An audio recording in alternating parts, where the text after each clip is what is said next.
teremos as palavras nesse instante do professor titular de Direito Público da Faculdade de Direito da Universidade de Brasília, Dr. Marcelo Neves.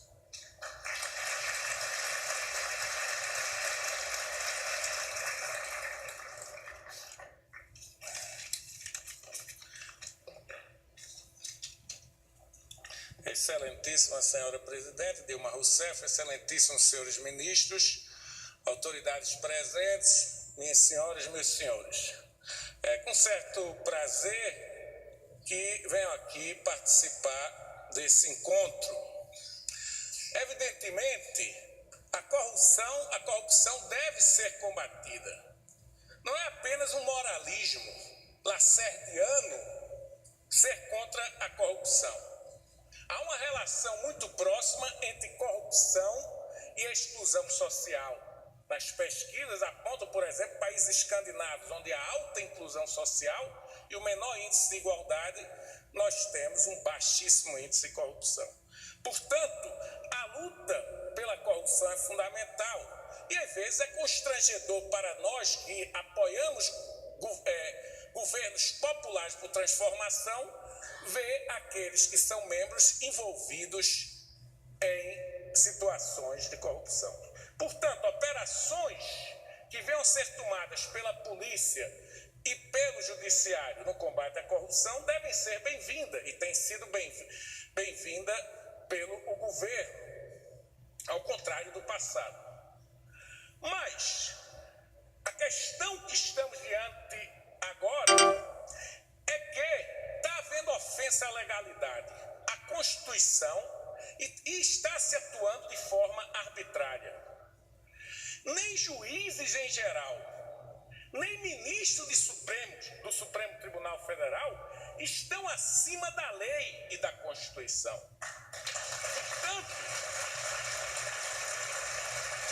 Portanto, o que ocorre atualmente não é ser contra uma operação policial e uma atuação judicial contra a corrupção. É ser contra a parcialidade, a ilegalidade e a inconstitucionalidade de parte dessas operações, e essa dimensão das operações procuram exatamente de maneira parcial tornar um grupo como desprezível moralmente e o outro como vestais glorificadas. E esse é o grande problema, essa parcialidade que o judiciário, e em parte, quer dizer, membros do judiciário, em parte, com os vazamentos da Polícia Federal, se tem observado. Evidentemente, os vazamentos ilegais, a conduta coercitiva e o absurdo pedido de prisão preventiva do ex-presidente Lula tornou claro que há uma parcialidade. Está se atuando contra a legalidade para macular o ex-presidente e o governo atual. Isso não tem nada a ver com a séria persecução da criminalidade. O que ocorre, na verdade, nesse contexto, são dois pesos e duas medidas de forma, às vezes, chocante para mim. Há um tempo atrás, se falava, algum ministro do Supremo e depois alguns professores falavam de Estado policial. Era naquela época da Santiagraha. E, nesse momento, chegaram a condenar um delegado da Polícia Federal e tentaram incriminar, quer dizer, condenar um juiz envolvido. Naquele momento, foi anulada toda a operação em face de um ato que teria sido praticado por um delegado de transmitir para a TV Globo. O que está ocorrendo agora é incomparavelmente mais complicado. Naquele era controverso, agora é uma coisa absurda. E não há uma palavra desses arautos da ética contra estas operações. Evidentemente, a situação é muito grave atualmente. Se nós observarmos o que o juiz praticou, esse senhor juiz, o que ele praticou crime. Então, o Ministério Público teria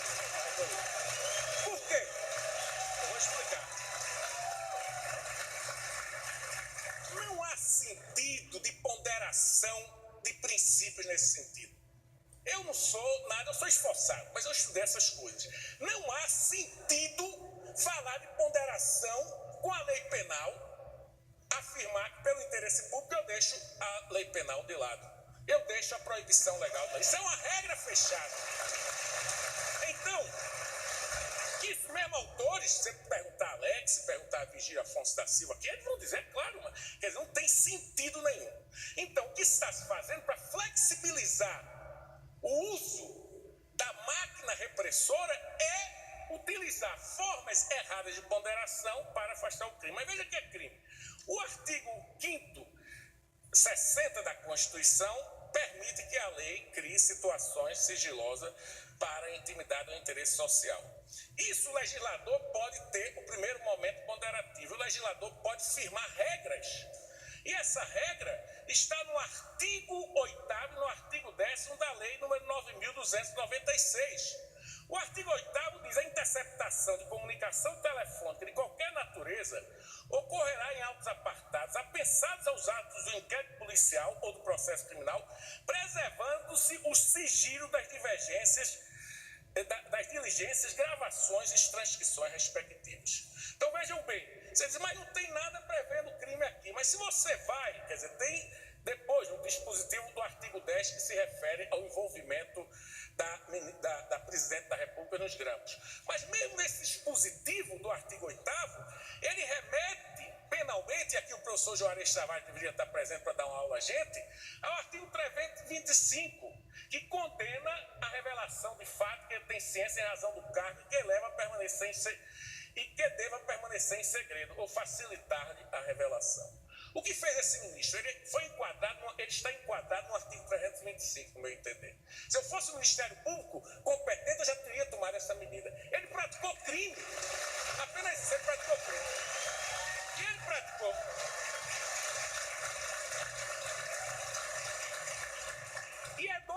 E ele praticou crime, no meu entender, na forma qualificada do artigo, que também condenaram na época o delegado federal. Ele praticou o crime na forma de 2 a 6 anos e multa. Então, isso é que teria que estar se fazendo um país que respeitasse a legalidade. Um grupo que respeitasse a legalidade. E esses arautos da ética, eles teriam que estar defendendo, criticando e afirmando, como afirmavam antes, aí sim, nesse momento, corretamente, que está havendo um Estado, uma ditadura judicial e um Estado policial no Brasil, que está se construindo esse tipo de modelo. Portanto, senhores e senhores, excelentíssima presidente, o que ocorre no momento é muito mais um maquiavelismo no sentido vulgar da palavra.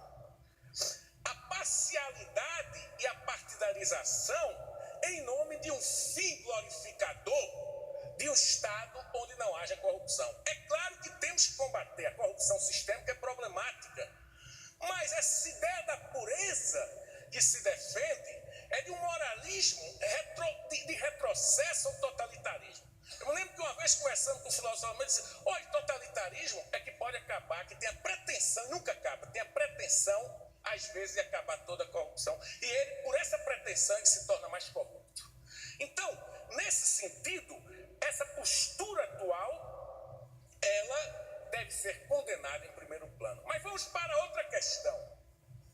Esta é a questão. Praticou crime, então ninguém deveria estar trazendo o processo de volta. Principalmente porque foram gravações, aí o artigo 10 até torna mais grave. Ele gravou, naquele momento que ele recebe, ele teria que encaminhar se ele acha que a presidente estava com algum envolvimento, tinha que mandar imediatamente para o ministro Teori Zavascki. Não, ele mandou para a TV Globo, ele divulgou para criar uma confusão e depois agora ele mandou para o Teori. Quer dizer, se ele não está com problema psicológico, ele é um criminoso, senão tem que ir para o manicômio. Então, essa é a nossa situação. Quanto ao impeachment, nós temos situação muito delicada. Na comissão ontem, estava presente um dos deputados do PT, apresentando que não pode se ampliar o objeto da denúncia tal como foi recebido. Isso é uma matéria elementar. Como diz o governador Dino, a questão é que os critérios do procedimento, Pontes dizia a mesma coisa que você dizia, Pontes de Miranda dizia, o procedimento é criminal, é procedimento penal. O critério é mais flexível na decisão final, na avaliação, porque são avaliados por pessoas de natureza política. Tem uma flexibilização em relação, mas o procedimento tem que ser respeitado. E não há na denúncia nada desses fatos que se alegam mais recentemente. Eles querem ampliar tudo, jogar a cada dia um fato novo. Isso é impossível, isso leva à nulidade. E o próprio grupo de oposição notaram isso ontem e estão querendo recuar. Mas tem alguns grupos que estão tão perdidos nessa loucura que eles querem incluir tudo na denúncia. E essa denúncia, se o Supremo não declarar, se aceitarem isso, caberá a declaração, anulação do impeachment pelo Supremo, pelo erro procedimental. Então, aqui é outro problema no impeachment. E eu repito aqui, se o movimento, e é claro, as pedaladas fiscais, não pode, as chamadas pedaladas, não pode configurar elementos de impeachment. Aquilo que ocorria, em certa medida, no governo da presidenta Dilma, você encontra em governos anteriores. Eu analisei, eu fiz um parecer de 44 páginas, eu vi lá, tem situações que são as mesmas características no governo Fernando Henrique Cardoso. Não há diferença. Você poderia dizer, não, mas é ilegalidade nos dois casos. Poderia até dizer que é ilegalidade. Mas nem toda ilegalidade leva ao impeachment. Seria impossível governar. Mesmo se fosse ilegalidade, já pensou? A presidente sanciona uma lei inconstitucional. Uma ilegalidade ou uma inconstitucionalidade. Aí a presidente vai ser submetida a um processo. Não. Tem que se declarar a nulidade da lei. Tem que se sanar o falha do ato administrativo. Não é qualquer inconstitucionalidade e ilegalidade que leva ao impeachment. Todos os crimes referentes ao impeachment, definidos em lei, têm que ser interpretados de acordo com o caput do artigo 84 e 85, que determina que tem que haver ofensa grave à Constituição. É isso que vai possibilitar a caracterização criminal. E, evidentemente, a presidenta está mostrando muito mais uma atuação em favor da Constituição, determinando a apuração, ou não interferindo nas apurações, ao contrário dos governos anteriores, em que, já se falou aqui, se engavetavam facilmente todos aqueles processos referentes àquele momento de privatização em estranhamento que muitos membros do governo se enriqueceram e entraram depois no mercado financeiro como banqueiros e grandes empresários, pessoas que antes do governo não tinham nada.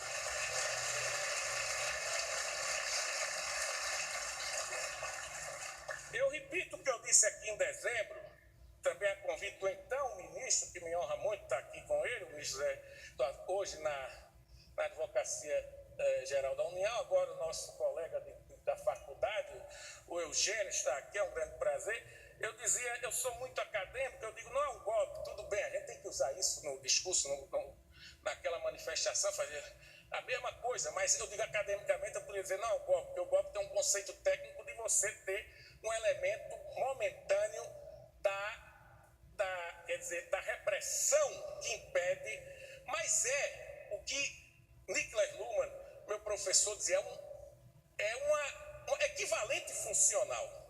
É algo que chega ao mesmo resultado. Você hoje não tem mais apoio da embaixada americana para um golpe, no sentido próprio. Não tem apoio internacional, não tem apoio dos militares. Então, como é que você derruba um governo popular? É com manobras que deturpam, que distorcem, que corroem o regime constitucional e que, no final, tem o mesmo resultado de um golpe. Isso é que é um equivalente funcional. Portanto, não vejo sentido para esse impeachment diante do alegado. Evidentemente, ninguém pode excluir e dizer que não possam surgir elementos para impeachment. Em qualquer governo podem surgir. Mas, até o momento, não há nenhum elemento que possa levar a um impeachment.